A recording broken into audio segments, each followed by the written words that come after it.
Meus irmãos, graça e paz. Bom estar com vocês. Quero aqui, antes de começar o sermão, agradecer a Deus pela vida do conselho, pela vida do pastor. Nós temos um nome quase igual, né, pastor? Herbert Erley. Bagunça, né? Trava-língua. Se falar 5 vezes seguida Erley Herbert, você vai ganhar o dinheirinho da UCP hoje de manhã, tá bom? Sem travar a língua. Um prazer, meus irmãos, estar com vocês. Agradeço aqui a Vanessa, né, juntamente com o presbítero Gustavo, que foram aqueles que fizeram o convite para estar junto com vocês. E grato a Deus pelo prazer de conhecer muitos de vocês. A minha oração é que o Senhor continue sustentando nossas vidas, nossas famílias, nossos lares. E se você passar por Santo André, a nossa casa está à disposição para recebê-lo. Não terei pamonha para te oferecer, porque a pamonha paulista é ruim, tá bom? É horrível, não é pamonha, então não vou te oferecer pamonha, mas outras coisas é possível te oferecer, ok? Meu querido, eu quero convidar você a abrir sua Bíblia, lá no segundo livro de Samuel, capítulo 11, versículos de 1 a 5. Segundo Samuel, capítulo 11, versículos de 1 a 5. Eu quero, nessa noite, focar em um dos ídolos familiares que mais tem devastado lares. Eu quero trabalhar sobre a cobiça sexual como um ídolo. E nós vamos então pegar a partir da experiência de queda de Davi, mostrando como que é a dinâmica desse ídolo, como que ele trabalha no coração do ser humano e como que a cobiça leva o ser humano de fato a pecar. E, obviamente, que no desenrolar do segundo livro de Samuel, capítulo 11, capítulo 12 e 13, até o final do livro, você vai ver as consequências trágicas desse pecado na vida e na família de Davi. Nós vamos especificamente focar nos versículos de 1 a 5, e eu quero então que você abra a sua Bíblia nesse texto. Segundo Samuel, capítulo 11, versículos de 1 a 5.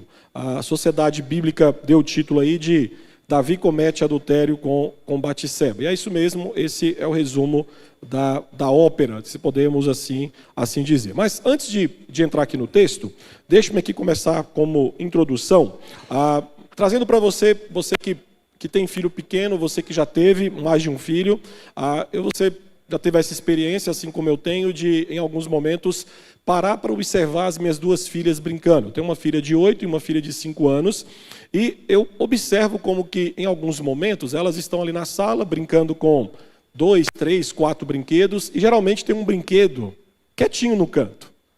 Aí, de repente, uma das filhas larga tudo aquilo que está brincando e resolve pegar especificamente aquele brinquedo ali no canto. Aí você fala assim, ok, o que acontece? Acontece o caos. Por que acontece o caos? Porque isso desperta a atenção da outra. E aí, a outra, instantaneamente, ela passa a querer brincar com o mesmo brinquedo que a outra filha está brincando. Irmão, isso aqui não é apenas um problema infantil. Desde o Éden, quando Satanás tentou Eva, é que o coração do homem tem cobiçado aquilo que não deve.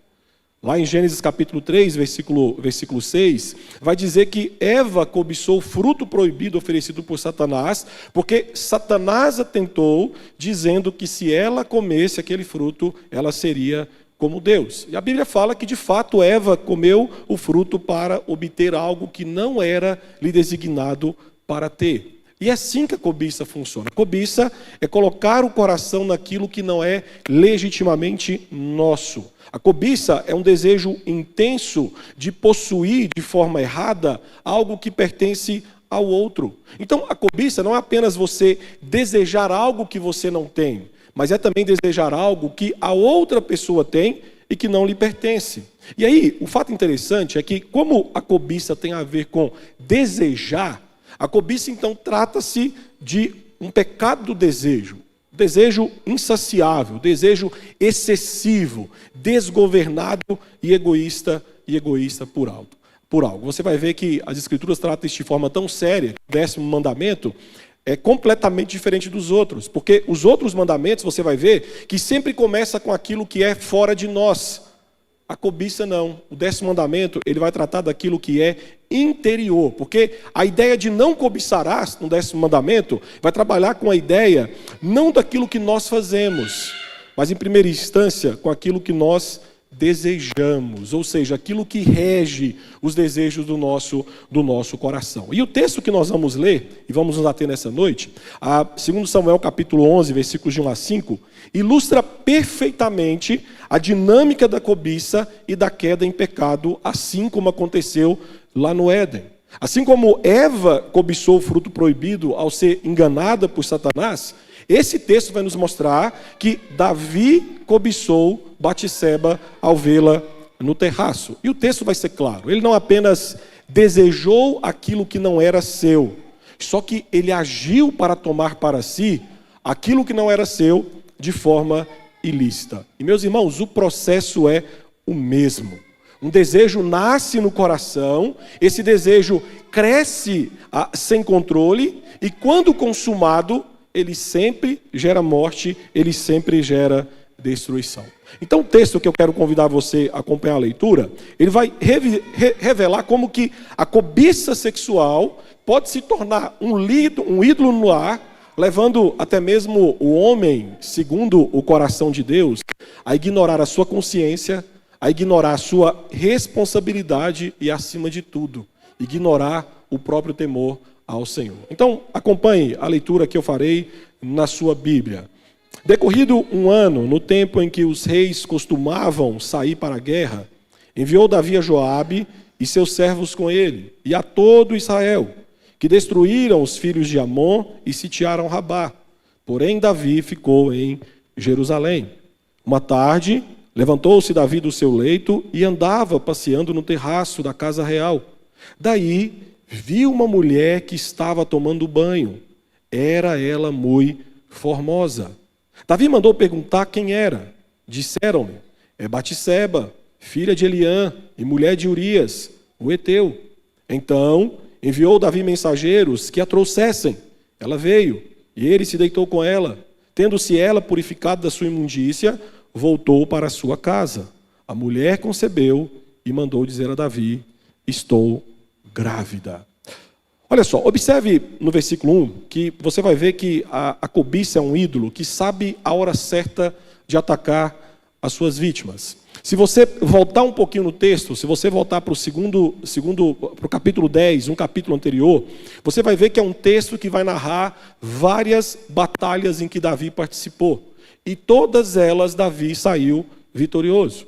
Quando começa o capítulo 11, vai começar com Davi se envolvendo em outra batalha e Davi ganhando outra batalha. O que nós vemos aqui é que o reino de Davi estava em pleno progresso. E de acordo com a narrativa, você vai ver que então que Davi é aquele que envia Joabe, que é um dos seus generais, o seu exército, para sitiar a capital amonita de Rabá. E o texto vai dizer que era uma época propícia para isso. Propícia em que sentido? Os reis do Antigo Oriente, eles sempre saíam para a batalha na época da primavera, quando tinham a certeza de que existia bom tempo e ao mesmo tempo eles encontrariam comida por todo o caminho. Só que o versículo 1, quando nós lemos esse texto, a ideia nossa é entender que, de certa forma, Davi pecou porque ele não foi para a guerra com o exército. Não é isso. O versículo 1 não implica que era dever de Davi acompanhar o seu exército. Em outras batalhas, por exemplo, Davi não acompanha. Então, o ponto aqui a se entender é que, nesse período aqui, o exército de Israel já era poderosíssimo. Davi tinha uma posição segura, a qual não tinha necessidade dele sair para a batalha com o seu exército. E olha só, esse ponto aqui é importante porque essa sensação de segurança, essa sensação de tranquilidade, se torna para Davi aqui o prelúdio para o seu fracasso moral e espiritual. Meu querido, épocas de prosperidade são extremamente perigosas. Porque momentos de prosperidade nos tentam a nos esquecer do doador e sermos totalmente consumidos pela bênção. Eu, por exemplo, já me deparei com vários irmãos, com vários jovens, que quando querem passar, por exemplo, num vestibular, ou querem passar num concurso público, eles, durante o processo de estudo, são completamente dependentes de Deus. Mas depois que obtém a aprovação, mergulha tanto na rotina, que se esquece quem o sustentou no caminho. E é assim que a prosperidade pode nos enganar. Ou seja, nos envolve tanto com as bênçãos que, sem perceber, nós nos esquecemos do doador. É o que está acontecendo aqui com Davi. Davi, na prosperidade, faz coisas que demonstram como que Deus foi colocado na periferia da sua vida. Então, o ponto aqui que eu quero que você compreenda é que a ausência de Davi nessa guerra não era em si um pecado, mas o fato do narrador dar um destaque da sua ausência é uma indicação de que algo estava errado. A falta de envolvimento de Davi com as suas responsabilidades, aqui no decorrer da narrativa, vai revelar que isso o tornou suscetível à tentação. O que nós estamos vendo aqui no versículo 1 é um guerreiro ocioso. Entenda que o ócio não é apenas a ausência de atividades. O ócio também pode ser o envolvimento em algo que é sem propósito. Então, olha só, observe que Satanás sempre encontra um tipo de maldade para ocupar a nossa mente e a nossa mão ociosa. E ele é aquele, então, que encontra Davi turistando pelos cômodos do palácio real. Meu querido irmão, o pecado nem sempre nos atrai por algo que é fascinante, mas porque estamos tão entediados e vivendo sem um propósito pelo qual vale a pena lutar. E uma das formas, então, de vencer as tentações deste mundo, não é apenas você dizendo não para o pecado, para a tentação, mas é você se ocupando com um propósito muito maior, que é a santidade de Deus. É fato que se nós tivéssemos essa perspectiva, é claro, nós ainda pecaríamos em alguns momentos, mas é bem verdade que nós encontraríamos muito menos espaços para que pudéssemos cair em tentação e em pecado. Certamente, o texto vai dizer que a Batseba era tentadora. Era tentadora se nós estivéssemos sentados, olhando para o nada, pensando em nada, não fazendo nada produtivo como Davi estava fazendo. Meu querido irmão, quando Davi coloca a sua armadura de lado, Satanás sabia que era a hora certa da cobiça atacar. E isso aqui vale para todos nós que somos cristãos. Sempre que desfrutamos de fases de prosperidade e colocamos a boa armadura de Deus de lado, nós nos tornamos alvos fáceis de Satanás e da tentação. Davi, meu querido irmão, caiu porque cedeu à cobiça quando estava sozinho, quando estava ocioso, quando estava desarmado espiritualmente. E é aqui que o Evangelho nos alcança. Porque a Bíblia também fala de um outro rei. Um outro rei que, quando estava sozinho, também foi tentado. Mas diferente do rei Davi, não pecou. Jesus Cristo é aquele que enfrentou a tentação no deserto, faminto, solitário, e mesmo assim resistiu plenamente à sedução de Satanás, como Mateus capítulo 4 nos fala. Cristo é o rei que nunca usou o seu poder para satisfazer os seus desejos egoístas, mas para obedecer ao Pai e salvar pecadores como eu e como você. Enquanto Davi é o rei que cede a cobiça e cai em pecado, Jesus é aquele que venceu a cobiça e permanece santo. Então, o que eu quero trazer para você nessa noite, e eu quero que no final você enxergue isso, que em Cristo nós encontramos tanto o modelo de santidade, quanto o Salvador, que carrega sobre si e trata dos nossos desejos desordenados. E o texto segue, e observe no versículo 2, que se a cobiça é um ídolo que sabe a hora certa de atacar, ele é aquele que atiça descontroladamente os desejos do coração. Versículo 2, você vai ver que a narrativa nos diz que Davi, após uma sesta da tarde, após um cochilo da tarde, ele resolve vaguear pelo telhado. Isso aqui era algo completamente comum nos israelitas. O telhado era a parte mais, vamos dizer assim, a parte mais fresca em uma região completamente desértica. Então, ele sobe para fazer aquilo que era comum a todo mundo, simplesmente refrescar. Só que eu quero que você observe no texto uma expressão que é usada no versículo 2. A expressão andava passeando. andava passeando. Lá no hebraico, a ideia dessa expressão envolve você andar para frente e para trás, sem você chegar a lugar nenhum. A ideia do texto é que Davi estava andando sozinho, espiando um telhado após o outro. A ideia é que ele estava simplesmente, olhava de cá, olhava de lá, voltava para cá, voltava para lá.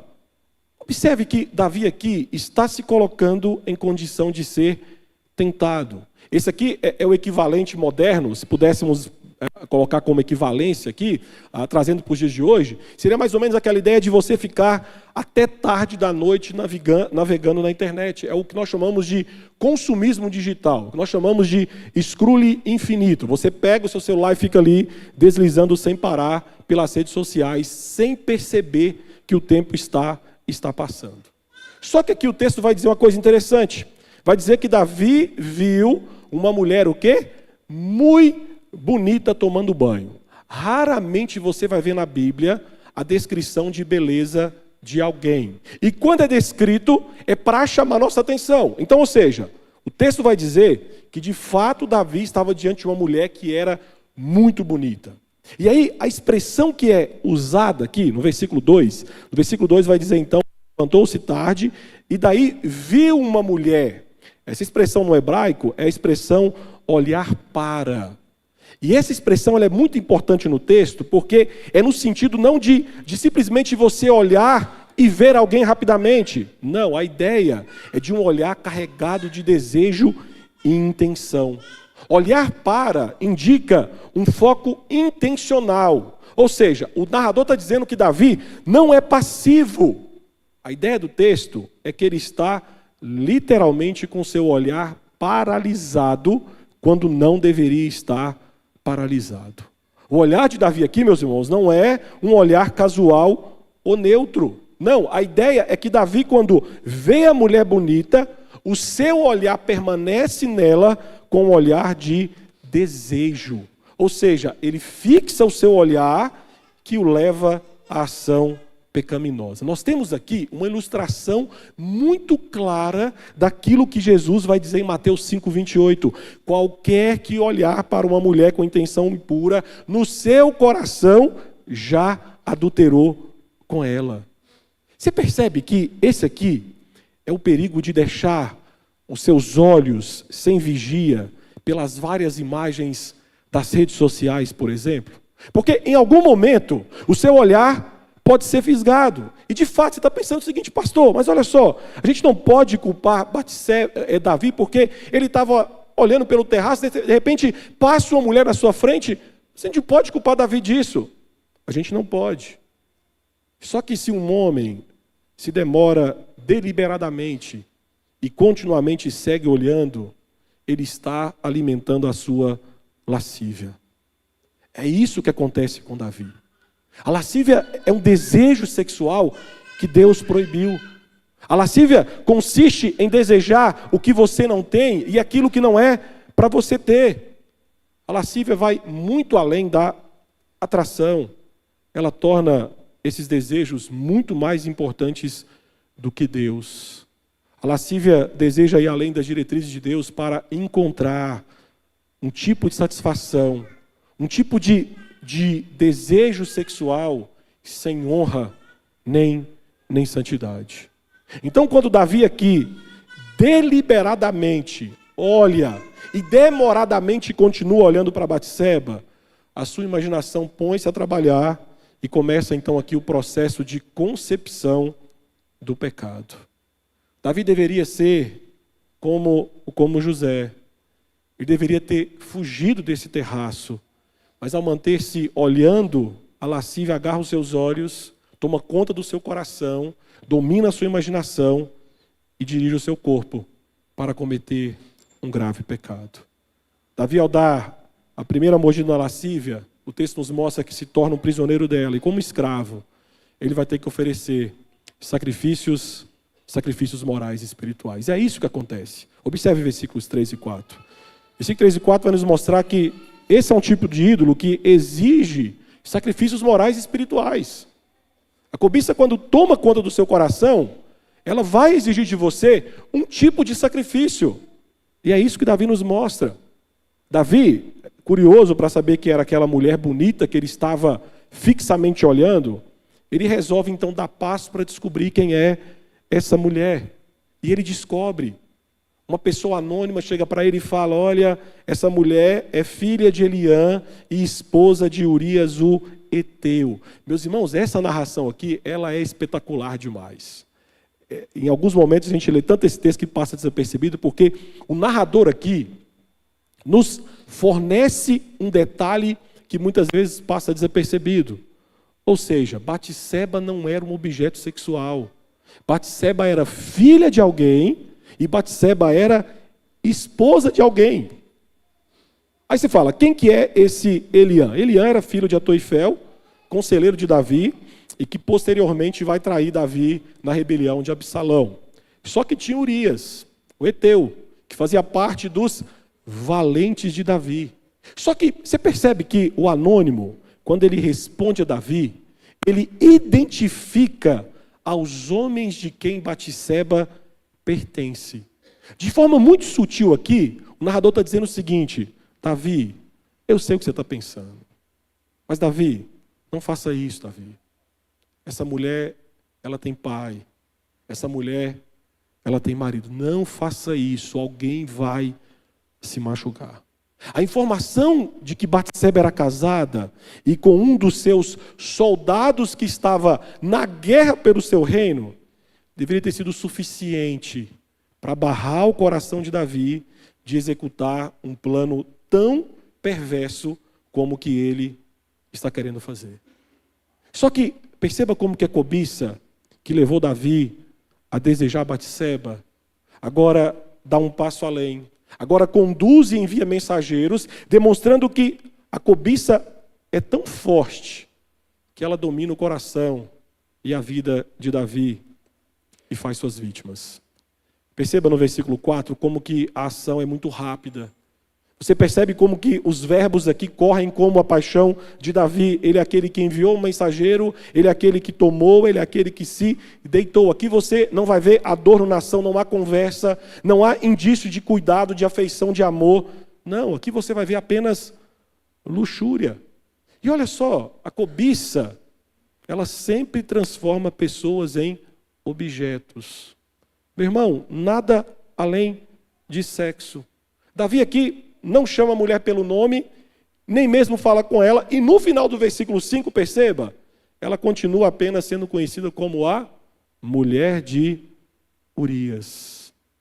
E aqui, ignorando o fato de que ela é esposa de um dos soldados do seu exército, e ciente apenas do seu próprio desejo, ele é aquele que anula os sentimentos pessoais dela nesse assunto, enviando mensageiros para levá-la. E aqui, deixa eu fazer um pequeno adendo que é importante, porque em alguns momentos você vai ver algumas pessoas defendendo que Davi literalmente estuprou Batseba. Ora, o texto não apresenta evidências de violência sexual contra Batseba. Você pode questionar o seguinte, pastor, mas ele era o rei. Se ela não obedecesse, ela poderia morrer, ok. Só que nenhum israelita deveria obedecer ao rei quando ele transgredia a lei de Deus, porque ele estava sujeito à aliança divina. E embora o autor aqui ele não demonstra a cumplicidade de Batseba, a lei judaica consideraria Batseba tão culpada quanto Davi, porque como diz Deuteronômio 22, ela deveria ter gritado pedindo socorro. Então a ideia é que os dois se tornam passíveis da pena de morte. Só que aqui o autor bíblico, ele coloca toda a responsabilidade sobre Davi, mostrando que Davi, como um rei, abusou do seu poder e da sua posição ao tomar Batseba e ao pecar com ela. Meus irmãos, Davi conhecia a lei. Davi sabia que existia um mandamento que dizia: não cobiçarás a mulher do teu próximo, não adulterarás. Davi conhecia a lei do adultério e mesmo assim, ao descobrir que Batseba era casada, ele teve relações sexuais com ela. E sabe por que isso aconteceu? Porque em seu coração, ele anteriormente já havia tomado Batseba para si. A cobiça é um desejo idólatra extremamente insaciável, que rejeita os preceitos de Deus e busca satisfação longe de Deus. Deus é taxativo em dizer, não cobiçarás. Só que a cobiça vai dizer que aquilo que nós não temos é exatamente o que nós precisamos. Ou seja, a cobiça te leva a desejar aquilo que é proibido. E a cobiça, como um ídolo, tendo na lascívia o seu agente instigador, sempre exige sacrifícios morais e espirituais. O texto mostra que Davi, então, dominado pela cobiça, sacrifica a sua fidelidade a Deus, a sua integridade e, posteriormente, a sua família. E o texto finaliza no versículo 5, que você vai ver que esse é um ídolo que sempre produz destruição. Sempre produz. Versículo 4 termina com o narrador dando uma informação muito importante para aquilo que vai ser revelado no versículo número 5. Ou seja, o encontro pecaminoso de Davi com Batseba, e logo após diz que ela saiu para se purificar da sua impureza e voltou para casa. Essa informação é importante porque o narrador quer nos mostrar que durante a parte do seu ciclo mensal, ela não estava menstruada, ou seja, ela tinha possibilidade de engravidar. Essa informação é importante para aquilo que vai ser descrito nas próximas cenas, ou seja, o narrador quer afastar de Urias qualquer possibilidade de ter engravidado Batseba. O narrador está dizendo muito claro, quem engravidou Batseba foi Davi, aquela que não era a sua esposa. E aí olha só, versículo 5. Versículo 5, a mulher fala pela primeira vez. Ela fala pela primeira vez. E ela diz apenas duas palavras que são completamente devastadoras. Estou o quê? Estou grávida. Estou grávida. Meus irmãos, quantas famílias são devastadas por filhos fora do casamento? Quantas famílias? Quantos adultérios são revelados quando uma das partes chega e diz, estou grávida? E observe que a mulher aqui, ela não faz qualquer exigência ou ameaça. O narrador vai nos dizer que as palavras que ela diz, são palavras suficientes, por quê? Porque revela tudo aquilo que ela de fato queria dizer e queria mostrar para Davi. De fato, o que ela tinha como intenção de mostrar era que Davi de fato era o pai da sua criança. O pecado que a cobiça de Davi havia concebido estava para nascer e traria morte, traria tristeza. Você lembra aqui de Tiago capítulo 1, versículos 14 e 15, quando diz que cada um é tentado em sua própria cobiça, quando essa o atrai e o seduz, então a cobiça depois já vê concebida, dá à luz o pecado, e o pecado uma vez gerado, consumado gera a morte. Meu querido irmão, a cobiça traz consequências desastrosas. Quando ela é praticada, não importa como e quando, ela sempre vai ferir as pessoas. A cobiça engarrafada em lascívia sempre afeta o cônjuge de alguém, sempre afeta o filho de alguém, sempre afeta mesmo que seja só você. Então, enxergue aqui Davi, o rei que recebeu tudo das mãos de Deus, agora, dominado pela lascívia, se rende à cobiça sem reservas. A cobiça, como no caso de Davi, sempre se desdobra em destruição, trazendo vergonha, trazendo feridas emocionais, trazendo consequências que muitas vezes são irreversíveis. Então, meu querido irmão, se você é aquele que consome pornografia, saiba que você está alimentando o ídolo, que mais cedo ou mais tarde vai trazer graves consequências para a sua vida. Ou quem sabe você é um cônjuge que flerta com infidelidade, saiba que você está brincando com algo que pode destruir a sua casa. Nós precisamos levar mais a sério a advertência de Tiago capítulo 1, versículos 14 e 15. A cobiça dá luz ao pecado e o pecado gera a morte. A cobiça é como um incêndio florestal. Começa como uma pequena chama, muitas vezes por descuido, só que rapidamente se alastra e destrói tudo pelo caminho. A lascívia ou a cobiça no início parece inofensivo. É um olhar, olha só, essa história toda começa com um olhar, um pensamento, é um desejo não confrontado. Só que quando a cobiça é alimentada, ela cresce e ela devasta tudo ao seu redor, arruinando casamentos, arruinando famílias, arruinando testemunhos cristãos. Por isso, meu irmão, nós temos que extinguir este fogo chamado cobiça quando ainda é pequeno. Corte a cobiça pela raiz, enchendo o seu coração com aquilo que é puro, com aquilo que é santo diante do Senhor. E eu quero aqui pensar com você, caminhando para o final, em três breves aplicações desse texto para nós. Primeiro, meu caro, proteja-se em todas as estações da sua vida. Proteja-se. O pecado que derrubou Davi aconteceu quando ele estava em casa, desfrutando de paz, desfrutando de prosperidade. E assim como aconteceu com Davi, acontece conosco. O pecado não existe e não surge num vácuo. O pecado sempre acontece em momentos específicos e de maneiras específicas. Assim, Satanás sagazmente sabe quais armas usar para as diferentes estações da nossa vida. Por exemplo, em tempos de adversidade, o pecado parece atraente, principalmente o pecado sexual. Ele age como um salvador, ele age como uma fuga, uma forma de lhe dar prazer e satisfação, porque você acredita que a vida está te privando de ter prazer.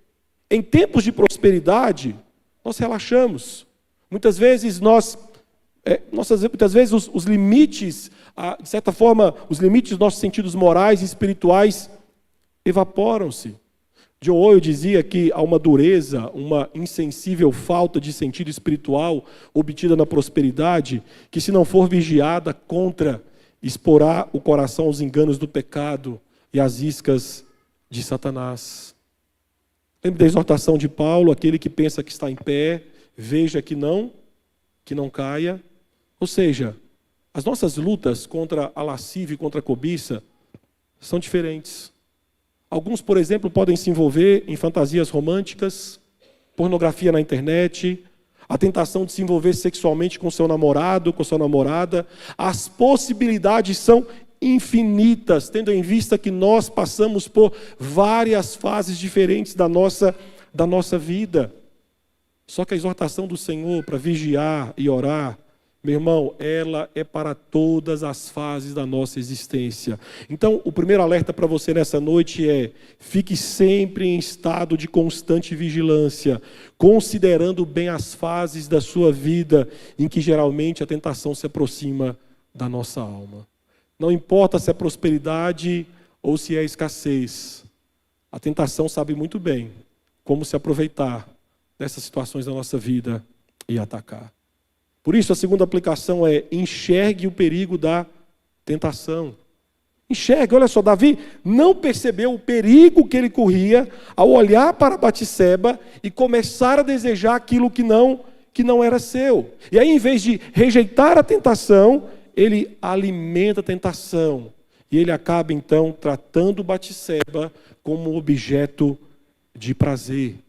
Esse texto nos ensina que é mais fácil evitar a tentação do que resistir ao pecado. A cobiça não apenas distorce nossos afetos, mas também obscurece a nossa consciência de Deus. O pecado, muitas vezes adormecido dentro de nós, pode despertar de forma súbita e avassaladora. E nesses momentos, nós não rejeitamos a Deus com ódio, nós apenas nos esquecemos de Deus. A nossa mente se obscurece de tal forma que a palavra de Deus fica distante. Então, a cobiça começa no nosso esquecimento de Cristo, de Deus. A cobiça, ela apaga o brilho da glória de Cristo em nossa vida e substitui por um falso prazer que logo se transforma em escravidão. É por isso que a Bíblia vai dizer: fuja da tentação.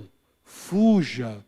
Porque uma vez que você entra na tentação, você não tem força para sair e resistir aos seus desejos avassaladores. E, meus irmãos, digo para você com toda a consciência que muitos problemas espirituais em nossa vida são como doenças agravadas por hábitos nocivos. Por exemplo, se você experimentar comer todo dia 5 quilos de torresmo, logo, logo seu colesterol vai estar lá em cima. Perceba que essa dinâmica nós fazemos com a nossa vida espiritual. Nós alimentamos a cobiça diariamente por pequenas concessões. É com aquilo que nós assistimos, é com aquilo que nós ouvimos, é com quem nós conversamos. Então, afaste-se o máximo possível das tentações que alimentam os pecados que ameaçam dominá-lo. Cerque esses pecados, enfraqueça, corta aquilo que os nutre, negue-lhes o alimento que os mantém vivos. Quando Jesus nos ordena vigiar e orar para que não entreis em tentação, Ele vai dizer uma verdade que muitas vezes esquecemos. O espírito está pronto, mas a sua carne é fraca. Se nós tememos o pecado, devemos também temer a tentação, porque ambos andam juntos. E aí, como que nós podemos pedir a Deus que nos livre da tentação se nós continuamos brincando com ela? Eu gosto muito do texto lá de Jó 31:1, quando Jó nos ensina que guardar os nossos olhos, e ele vai dizer que isso se implica em todas as coisas. Ele vai dizer, olha, eu fiz um voto com os meus olhos de não olhar para a mulher com desejo impuro. Isso se aplica a todos os sentidos. É naquilo que vemos, é naquilo que ouvimos, é naquilo que consumimos, porque isso influencia diretamente o nosso coração. E, meu irmão, você vive em uma cultura saturada de mídia, de distrações, onde cada clique, cada tela são oportunidades para a tentação. Perceba que em cada esquina digital, parece que existem sabotadores espirituais prontos para nos tentar. Portanto, quando a tentação bater a sua porta, não flerte com ela. Não pense que você é forte para vencê-la, porque você não é. Seja um gracioso covarde e, como José, fuja dela, deixando tudo para trás. A luta contra o pecado começa antes da queda, começa no nosso coração. Nós não precisamos apenas vigiar o que fazemos, mas principalmente, meus irmãos, o que nós cultivamos em secreto na nossa alma. Assim, quando nós caímos, e é fato que em algum momento você vai cair, não entre em desespero, mas corra para Jesus, corra para aquele que é capaz de te restaurar. Quando estivermos diante da tentação, lembre-se que Ele é aquele que venceu a tentação e te dá forças para resistir. Somente por meio de Cristo, os lugares secretos do nosso coração podem ser purificados, nos dando a graça para fugir da tentação. Então, quando a tentação bater a sua porta, como aconteceu com Davi, lembre-se, você não está sozinho. O Rei fiel está com você. Ele é poderoso para te livrar, restaurar e sustentar o seu coração. E por isso aqui eu termino com você nessa noite dizendo, meu caro, acredite, sem Cristo você nunca vai vencer essa luta. Não vai. Davi, o homem segundo o coração de Deus, conhecedor da lei de Deus, sabendo que Batseba era casada, foi completamente derrotado pela cobiça. Isso nos mostra que força de vontade não é suficiente para vencer o pecado. Não é. Você vê que pessoas moralmente corretas, em alguns momentos, nos surpreendem com quedas terríveis. Porque simplesmente força de vontade não vence o pecado. É somente o poder da cruz de Cristo que é capaz de quebrar o domínio da cobiça sobre a nossa vida. Eu lhe digo que o desejo pecaminoso só pode ser vencido por um desejo maior. O prazer encontrado na pessoa de Cristo Jesus. Não adianta ameaças, proibições. É preciso literalmente substituir o fogo da cobiça pelo fogo da verdadeira satisfação que existe em Cristo Jesus. A verdadeira esperança para vencer essa batalha não está em nossa própria capacidade, mas em adotar o padrão da verdade do Senhor. E aí nós precisamos perder literalmente a esperança em nossas próprias forças, de forma que nós não tenhamos outra opção a não ser nos lançar nos braços de Cristo, na graça do Senhor. E uma das maravilhas da graça na vida do crente é que ele encontra força em sua fraqueza. Meu irmão, à medida que você perde a confiança em si mesmo, você de fato encontra a salvação em Cristo Jesus. Olha só Davi, o homem cheio de si, é o homem que sacrifica a sua integridade, a sua comunhão com Deus, a paz do seu lar, por um desejo passageiro. A cobiça faz isso, a cobiça ela vai exigir muito e nunca te satisfazer. Jesus, ao contrário, é aquele que se entregou a si mesmo como um sacrifício definitivo para nos libertar desses ídolos que exigem tanto e não nos devolvem nada. O Evangelho convida você, convida a mim, a nós, a trocar os ídolos que nos matam por aquele que morreu para nos dar a vida. Meu caro, é em Cristo que você encontra prazer duradouro, segurança real e perdão abundante. É somente em Cristo que nós encontramos vitória sobre o desejo desgovernado e prazer verdadeiro na santidade. Por isso, o nosso desejo mais profundo em vigiar é por manter a nossa comunhão com a pessoa de Cristo Jesus. O crente, como noiva amada, anseia pela comunhão do noivo que é Jesus Cristo. Então, é por isso que nós vigiamos, porque nós não queremos que nada interrompa ou perturbe a paz da nossa comunhão com Jesus Cristo. John Owen dizia que manter o coração cheio de um senso de amor por Cristo é o maior conservante contra a tentação do mundo. Ou seja, quanto mais você olhar para Cristo, quanto mais a sua mente estiver cheia de pensamentos de Cristo, a sua alma se apegar a Ele com intensos afetos, Cristo é aquele que vai expulsar as causas da sua fraqueza espiritual. A única forma de vencer a cobiça, meus irmãos, é substituindo por um desejo muito mais intenso e santo, que é pela pessoa do Salvador, Jesus Cristo.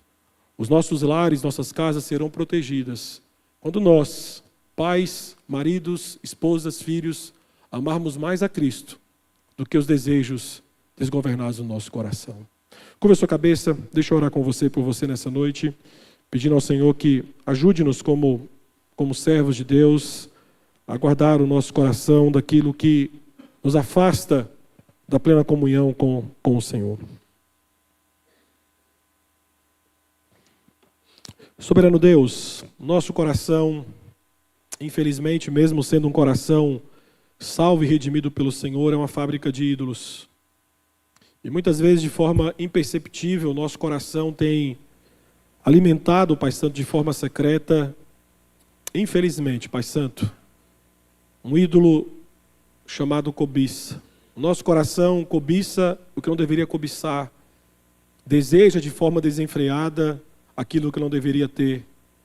E infelizmente, Pai Santo, muitos são os lares, famílias, casamentos, relações que existem entre pais e filhos que são completamente comprometidas e destruídas por conta da cobiça. Infelizmente, Pai Santo, o padrão que nós vemos em Davi tem se repetido ao longo da história e muitas vezes é um padrão que tem batido as nossas portas. Por isso pedimos ao Senhor nessa noite, Deus, que guarde o nosso lar, a começar pelo nosso coração, que o nosso coração não venha, Pai Santo, dar ocasião para entrar em tentação. Pai Santo, faça-nos ter a plena consciência de que somos fracos, de que somos falhos e de que longe do Senhor o que nos resta é simplesmente cairmos e sucumbirmos aos desejos desordenados do nosso coração. Pedimos ao Senhor que trate o nosso coração, trate daquilo que nós não temos condições de fazer. Pai Santo, mude a forma daquilo que nós desejamos, que os desejos mais profundos do nosso coração, do nosso lar, da nossa casa, seja por Cristo Jesus, seja por amar a Cristo, seja para ter comunhão com Cristo, seja para ser santo como Cristo e se apropriar da santidade dele, por meio de uma vida de piedade, de submissão e de rendição. Toma, Pai Santo, as nossas casas em Tuas mãos. Eu peço pelas famílias dos Teus servos aqui representadas.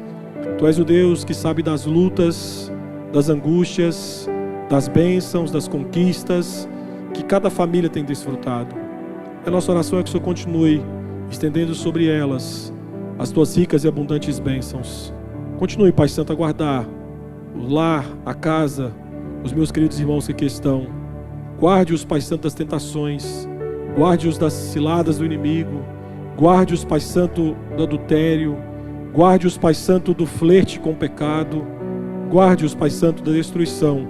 Destruição essa que é desejada, Pai Santo, pelo inimigo.